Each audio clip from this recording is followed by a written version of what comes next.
there's also statements now being made in published research that the way, let's say, if there's an injury to the breast, it's a lesion of the breast, as those cells are breaking down, the waste products are dumped into the interstitial fluid, and that's the fluid then where toxins and cell fragments can get into that fluid and be transferred to other organs and glands, and thus metastatic cancer is a result of toxins flowing through the interstitium or interstitial fluids affecting other organs and glands.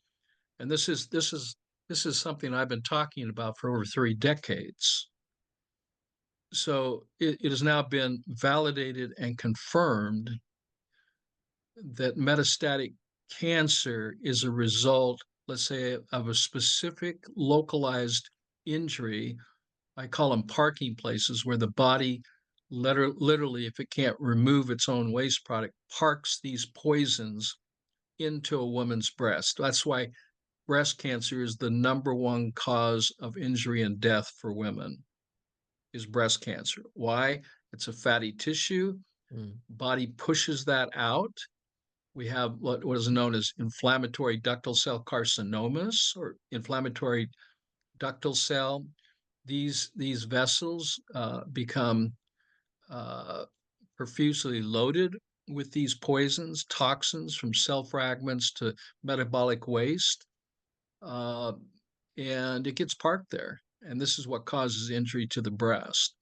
So this is not a localized problem, and that's what I've taught for many, many years, that cancer is a disease of the fluids of the body that affects the cells, or that affects, of course, the cells that make up your organs and tissues, and not a disease of the cellular, of the cells. Therefore, this etiology that cancer is a cellular problem is scientism. Yeah. So cancer is a disease of the fluids of the body, which can simply be measured. phmiracleproducts.com sells 150 pH strips. It's a dimensional test that tests the pH of your urine, of your saliva. Mm-hmm. So most people don't even know what the urine saliva ideally should be. Do you know that? Yeah. Well, saliva is alkaline, and the body at an alkaline state is right around.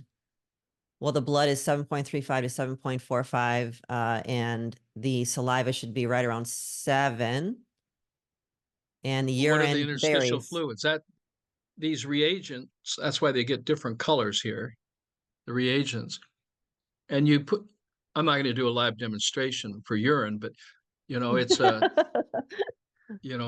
you can test your urine, because these were designed not to test water. These were designed to test saliva and urine. So when you lick this, okay, it changes color. And then you match it up to the color guide, and you want it as dark as possible. So my saliva is running right around 7 to 7.2, which is pretty normal, pretty Mm-hmm. normal, uh, because the stomach's providing the sodium bicarbonate, and it's going to do that when you think about food, or when you start putting food in your mouth. Hmm. So the nice thing about this is you can't ask your doctor, because they haven't been trained in the field. This was an elective. pH and studying the chemistry of the body fluids was an elective, because here again we're dealing with cellular biology in conventional medicine, and that's where everybody gets lost and confused, because the disease is not with the cell. The disease, or dis-ease, or imbalance, is in the fluids of the body, which is affecting the cells that then affect the weakest organs of the body. Mm-hmm. And then it dominoes from there. So the treatment protocols are not based on any of that Right. in conventional medicine, other than in emergency care.